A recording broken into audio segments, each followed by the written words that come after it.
What's going on, Paisanos? V here, coming at you, well, with another market watch today. In case someone didn't know, I'm actually starting to stream on YouTube. I'm also going to be streaming on Twitch. Even though I'm a Twitch partner, I can stream on YouTube. It's a long explanation, but make sure to hit the notification bell on this channel whenever I do decide to stream here on YouTube. So we can hang out, talk, and do a market watch. That's what I'm doing right now. It's actually Saturday at 1:30 in the morning, or Sunday 1:30 in the morning, whatever. I'm doing a market watch. And if you had the ability to hit that notification bell, you would have been able to hang on and see what we're talking about. But don't worry about it. We're watching it and talking about on this video right now. By the way, if you haven't checked it out already, make sure to go to YGOPaisano over here on Twitch. Links down below in the description. And make sure to hit that follow button. Also, I got a short update to the website. I have a bunch of new products in, so I restocked a bunch of stuff. The next update will be in roughly around 2 to 3 weeks. So whatever I have here is going to be sold out fast. Make sure to go YGOPaisano.com and get it while it's still available. A lot of these field centers, I only have 1s and 3s of. They're going to be selling out really fast. And if you want them, make sure to go to my website, YGOPaisano. Any order over $25 gets free shipping. And any order underneath that is $3 shipping. Everything ships tracked. So let's talk about Exosisters, because I'm kind of upset about Exosisters, to be honest with you. Look at the Nationals. We haven't seen not one Exorcist win a Nationals. Exorcist players, you're embarrassing me over here. Come on. Now listen, I think Exorcists can do it. I think Exorcists are still a good deck, but the prices are in great range. Exorcist packs, which used to be around $20, is shown to be roughly around $11. Exorcist Macallus used to be around 13s. It's around 8s. Martha was so much money, and it's down to 8s as well. The rest of the cards like Sophia, which is 7. Magnifica, you only need 2 of them. They're less than 5s. Like, the price of Exorcists are dirt cheap. Now, yes, you're probably going to want to need Product Prosperity, but let's be honest. If you're playing Sprites, if you're playing Tearlaments, you're going to already have Product Prosperities. Or, you're going to make a build that's not going to run Prosperities, and that's fine. Power Duality's at 2. It's a damn good card. And I think Exorcist is still a really good deck. But the prices of right now are in perfect range. They're a budget deck, and they can still do a lot of things. I think a lot of Yu-Gi-Oh players are not respecting them. Make them respect them at your locals. Listen, we also have Power of the Elements, and I like this set a lot. I think this is a great set. Obviously, it changed the game. But do we now go in and buy Primeval Planet Perlino? Do we buy this card? No, I'm not buying it. Not yet. Even though I want to play Tearlaments really badly, the price point of this card does not merit its current value. Current price point of this card has it roughly around $91. This card is going to be going down. It will be hitting anywhere from $70 to $80.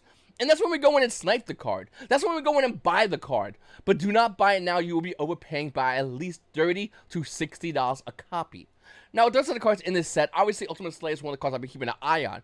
I actually recently just bought one of these. The price point's roughly around $45, and it's up to you whether or not you want to buy it or not. But me personally, I think Ultimate Slayer is a great card to buy, but it's only useful in certain game states. So remember that. So if this card is going to see more play, the only way I can think it can see more play is we should get Maxi off the ban list. And I know we'll do a ban list market watch. We'll talk about that in the future. We're not doing it in this video. But I think Ultimate Slayer is a great buy right now because nobody's looking at it right now. Everyone's focusing on Dark Rule no more. And of course, we don't have Maxi, so Ultimate Slayer is too fair of a card.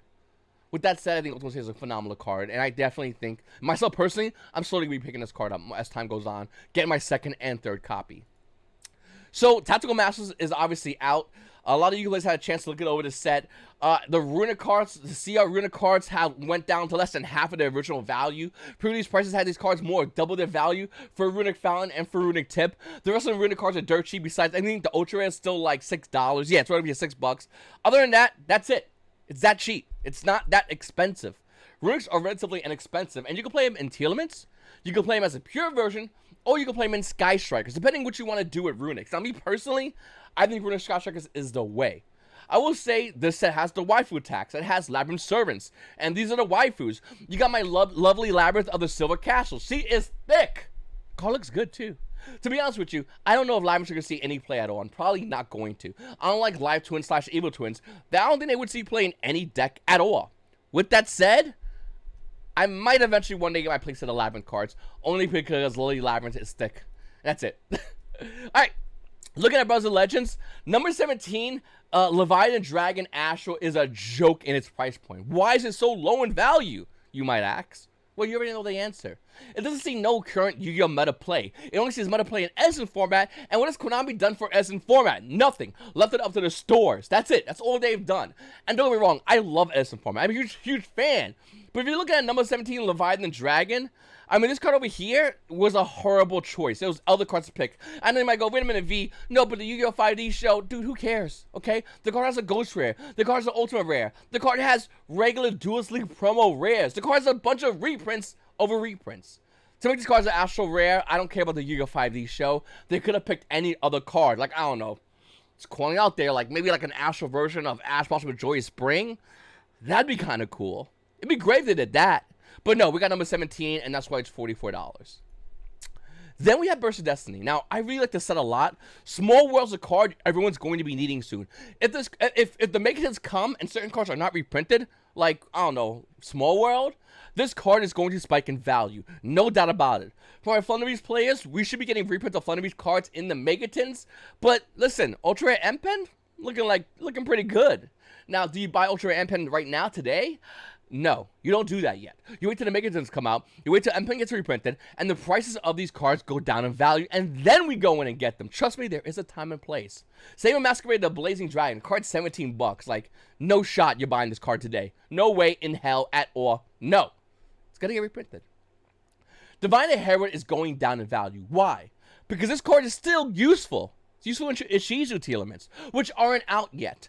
And in fact, this card might get reprinted in the Megatins. So unless you're playing any kind of like Drytron deck that uses this card, which you should be only using one of, this card should be being sold right now. That's what everyone's doing.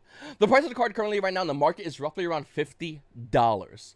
And you look at here, in the past 3 months, it went from 65, you can see over here, 66, down to $50. That is a tank in the price point. Why? Once again, it's going to see play, but only in Ishizu Tearlaments.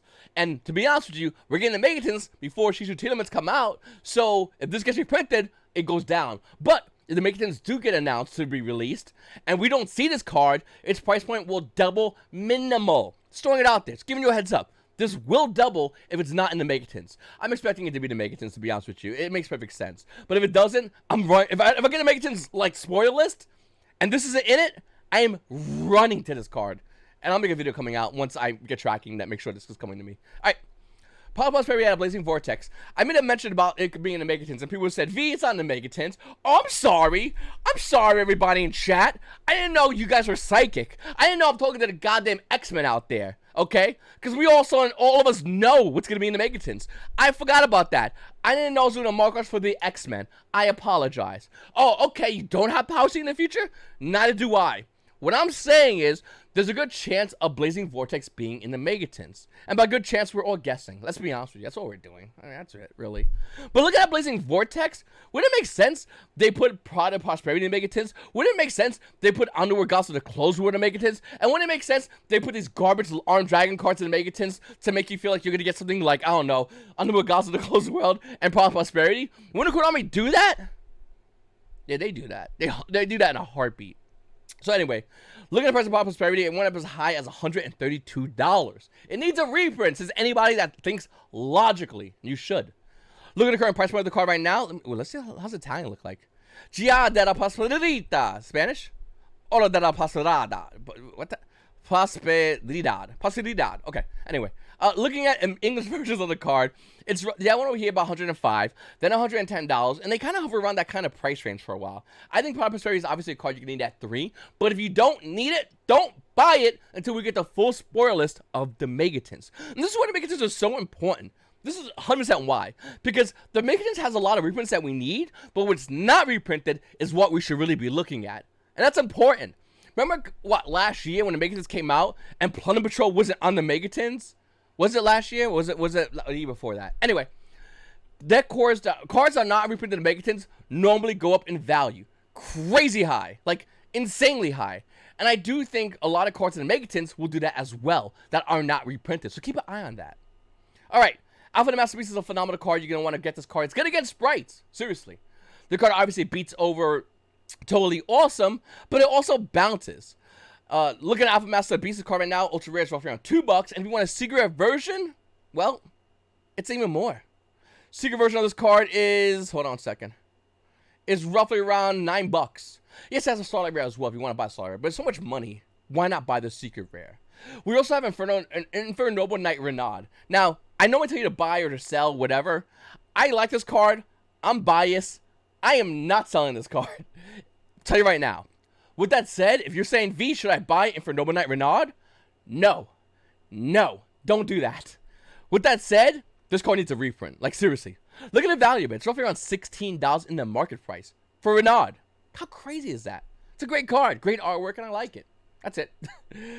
Also, Ice Dragon Princess is not getting no love, but everyone kind of forgets the fact that this card is really good and only has 2 printings. 1 in Rise of Duels, a money set.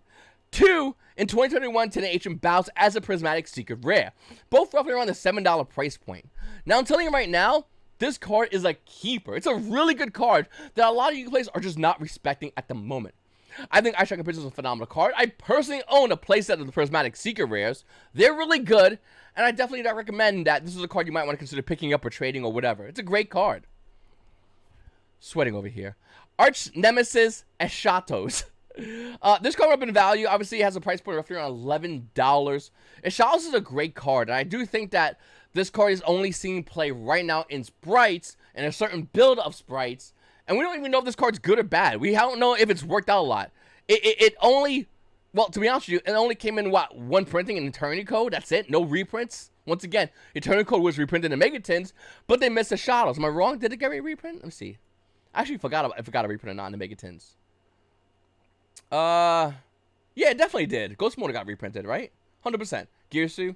Anyway, this card did not get a reprint. This card's current price point is roughly around, well, $11, $12 with shipping. The original price point of the card was down to about $4. Arch Nemesis Eschatos is a phenomenal card. I think a lot of you players kind of forgot about the fact that this card can still be used. And there's a build running around with sprites that do use this card. Only 1, but you still need it. Then we have, well, Secret Slayers. But more importantly, we have Rikkas. I said it before, and I'm going to say it again. If you buy Rikkas, you are buying L's all day long. Rikkas are just not that good of a deck card, even though they just recently won Nationals. Let me explain why. Rikkas benefit off you not knowing how to play the deck. Everyone, and I mean everyone that plays competitive Yu-Gi-Oh! Obviously learn what Rikkas do. And you can tell because if you go back to that Nationals, the guy was reading cards against Rikka players. But now that everyone knows what Rikkas can do, it puts them at a disadvantage when playing Rikkas at Yu-Gi-Oh! So if you have yours, I would recommend selling them. Because, yeah, it's not going to happen again. Then we have Prime Mathmech Aliburtion. So, I recently started buying Mathmechs, and I'll tell you right now, I'm giving everybody the pass. I hate gold rares, so you know this. But Maximum Gold Eldorado Mathmech, Prime Mathmech Aliburtion is $1, where the secret rare is $41. I always talk about buying Yu-Gi-Oh cards and making good money and doing it right. But this is bad money. Don't buy Secret Rare Aliburtions unless you're looking to play in a regionals or even top the regionals. It's just not worth it right now. Mathmechs, in my opinion, are a tier 1.5 at best deck. So why would you put that kind of money in Mathmechs? It makes no sense, and I don't recommend it whatsoever. I think the gold one's more than enough if you are looking to play Mathmechs. It's only $1, and I think it's a relatively cheap price for a great deck. That's roughly around tier 1.5. It makes no sense to go ahead and buy 2 Secret Rares at $41. Don't overpay, basically. Now here's my favorite part. Oh boy. IP Masquerade. More importantly, Starlight Rares. A long time ago, when I did my market watches, I would talk about Starlight Rares and why I think Starlight Rares in an extra deck will have better value. Fast forward to today, Starlight Rares on the extra deck are the top 4 performing cards on TCG Player. Why? Simple. Because they don't get in the main deck as much, so they're not being played with as much, so they can maintain a better value. Better value of a card that's hard to get, which they are hard to get, will mean they're going to be worth more money. Now, why is Appaloosa and Ivy Masquerena worth so much money, you might say? Simple. They're both worth a lot of money, in the thousands and thousands and thousands and thousands of dollars, because both of these cards see a lot of play. Wind Charmer and Water Charmer, I'm not even going to talk about that. Same with all the Charmers, I mean, whatever. Besides, like, Dark, which should be up here, which I think eventually will be up here. Ivy Masquerena and Appaloosa are obviously maintaining the most highest value. You want to look at Ivy Masquerena? It's currently worth roughly, besides the foreign ones. By the way, if you get Starlight Rares, you cannot get foreigns. They are selling for less. English Ivy Masquerena is $2,500. The minute that sells, $3,000. And when that's gone, $5,000. Anything less than that, well, you know, foreign cards. Listen, IP Masquerena and any extra deck card that's the Starlight Rare is probably a good card to hold on to. I'm not trying to crap on Triple Texas Towns or Prosperity. I own these cards. I own these Starlights. Well, I only want one Prosperity. But I own these cards. And I think cards like Talents are so good. I enjoy these cards. But what I'm saying is the Starlight Rares are better. They are for the extra deck if you want to hold better value.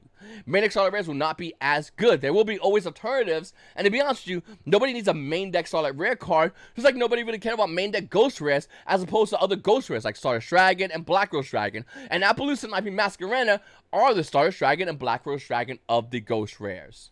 That's simple. I think they're all great. Eventually, I'll like to get a place in the issues myself. I love Starlight rares. I think they're excellent cards. Zeus, obviously, I think is on the value, but an amazing Starlight rare.